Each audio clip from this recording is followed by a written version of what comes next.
Hello and welcome to today's twin flame reading for the divine masculine and the divine feminine and the current union energy going on for twin flames. Wrapping up the weekend and coming off of the height of the Lionsgate portal energy, if that was something that you had any kind of, personal experience with. And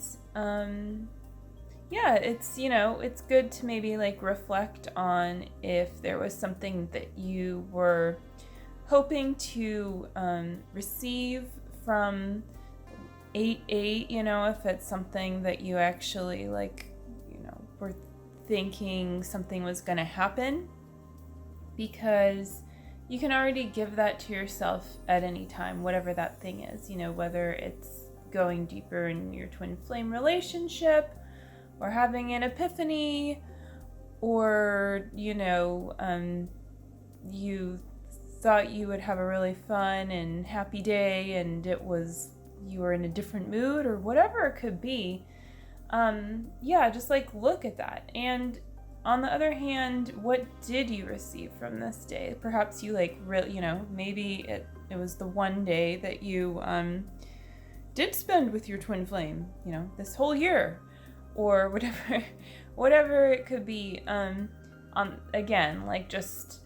Really looking at these kinds of things holistically in your own experience can really help you get clear on just, how you experience different energies, and you become your own expert at your life, right? And you let the divine into that place. And it's just very helpful for navigating, I think, all of these kinds of astrological and other kinds of energy shifts, to just see how you personally are created to interact, and then what interactions are based in control and can you let go of, and what ones are based in love, and what things are you transcending right now. So they're all good questions to ask. So let's go into the reading with that being said. And today I have Rochelle Charman's chakra reading cards, and I have one Nature's Whisper Oracle card for the middle, for the union energy too. So let's start with the divine masculine today. He has 2 stones today. Wanted to, really get into those upper chakras here, yes. Because labradorite is for the third eye generally, and psychic development is what it's known for. I mean, you could see it looks like it, right? It's pretty cool. I mean, if you watch my readings, you might know that I do this a lot. But in any case, I like doing that with labradorite. It's fun. And this is is it angelite or something like that? Anyways, okay. So, love this card. It's one of my faves. Rebirth. Butterfly. Also, I love the butterfly symbol. And just look at all the kind of overlays and details there. It's very pretty. And it's number 2, of course, having to do with union, rebirth, coming together, being at one with your whole self, receiving your whole self. In receiving your whole self, you can go to that next level, right? You can transform. And this really speaks to what I was saying about my suggestion to see, how you interact with different energies as they come about in your life, and to allow yourself to be transformed and reborn.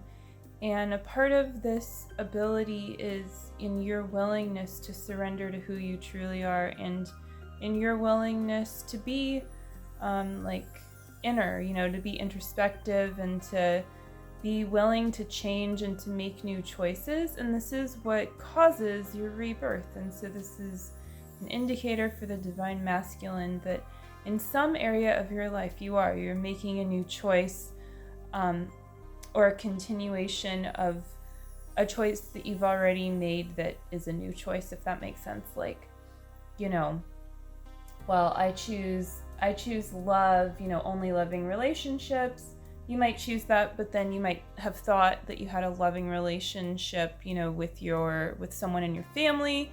Turns out it's revealed to you somehow in something that they do or say that's just becomes abundantly clear that that's not the case, and so you have to make a new choice that aligns with the bigger choice that you already made about only having relationships based in love. And your new choice would probably be to set a boundary with them, and something like that.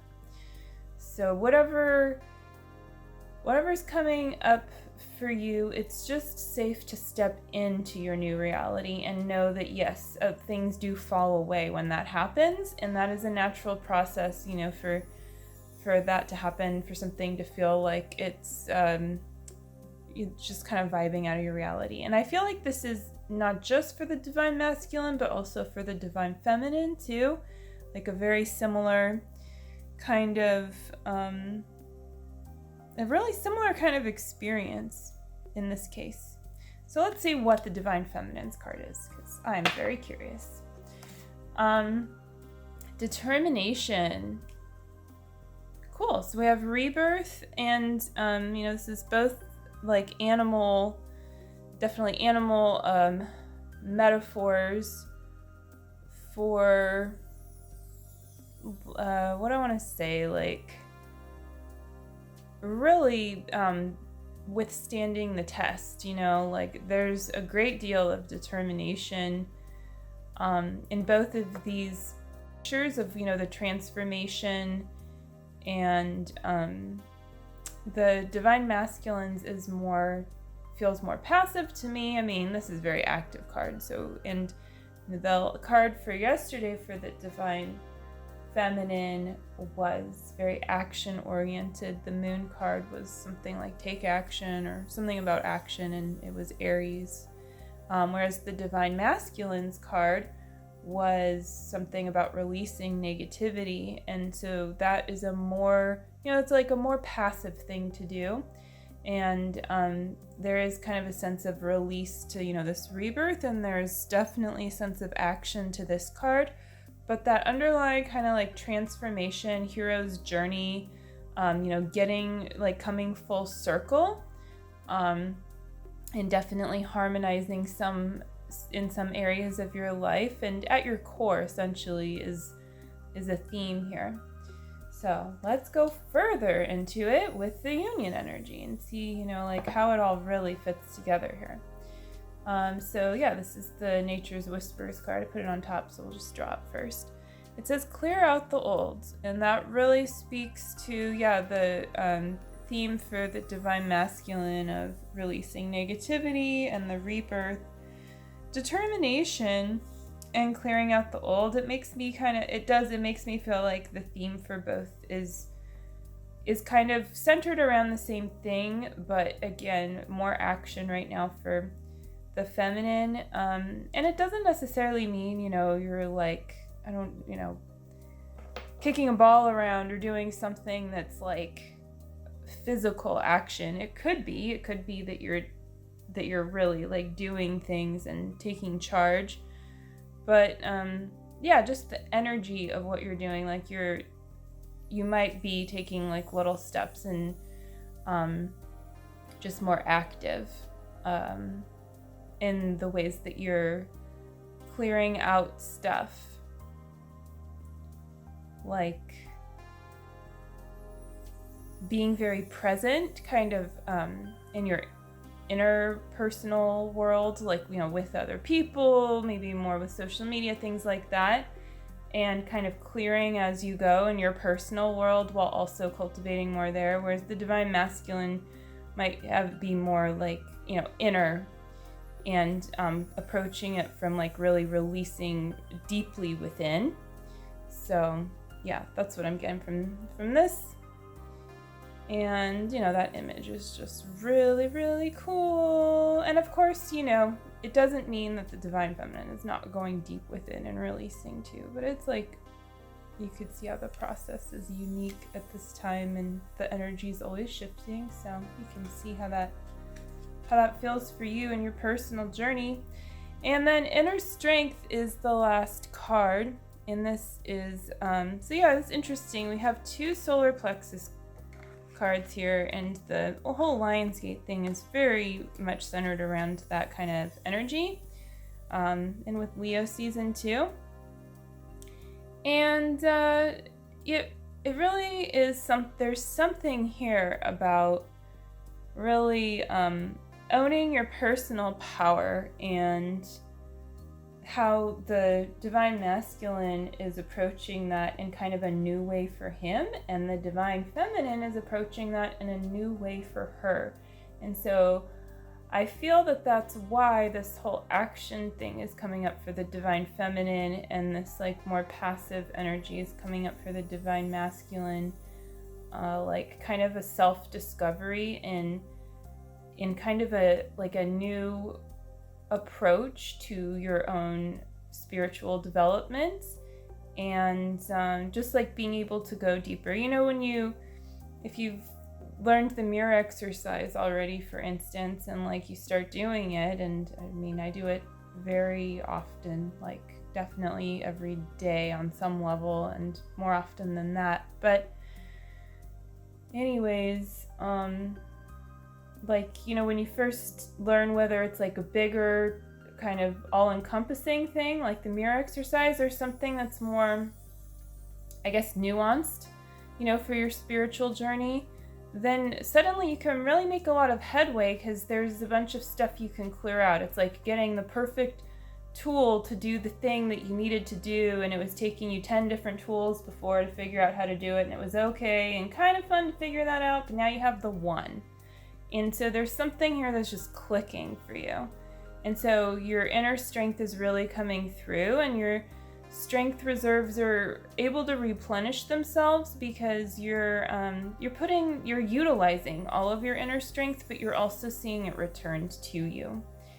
And so there's more faith that you can have in moving forward, because you're feeling and seeing how your inner power is not being depleted. And you're also healing energy leaks too, which is related to all of this as well. And so it feels just very, very empowering, and very like a really beautiful and divine force to be reckoned with, right? Like no ego can really stand in the way of this. And so it's really stepping further into your truth in that place, where if there was something that was kind of, that you were harboring, or that was just kind of able to hang out before, that didn't feel so good, some kind of lie, that, how the little pictures of like the devil and the angel on your shoulder, and you can't get the devil to go away kind of thing. There's something to that, right? But it's not real. That little voice is not real. It's just ego, and you can kick it out, anytime. But you do have to love yourself in those places, and just like not create any kind of a space or allow that to happen. And if you already have patterns running, you might not realize it, and so it can be happening so much in the background, that you don't see it until you've worked through many layers of something necessarily. But another cool thing about that is when the collective consciousness is healing something, it becomes much easier to heal it. So sometimes you'll be more on, I guess you could say, like the cutting edge of healing, an upset. And you're doing that for all of humanity. So it's really, I think it's really cool to think of it like that, and to feel the truth of that, because it really gives you purpose in your spiritual work, and helps you understand that you're important too, and that your union is important. And your union is about your whole life. So it's not about, of course it's not about obsessing about anyone or anything. including yourself actually too, and your own well-being. But it is about loving and going deeper with that and recognizing the power behind that and the inner strength and courage that takes. And that is something that you are born with, though. Like, you're born to have that replenished. You're born to be with God in that place. So just stepping more deeply into that inner power and knowing that it's not something that you don't need to like give your power away ever, right? Like you're just sharing God's love with others, and you're learning how to utilize your power in even greater ways. So cool.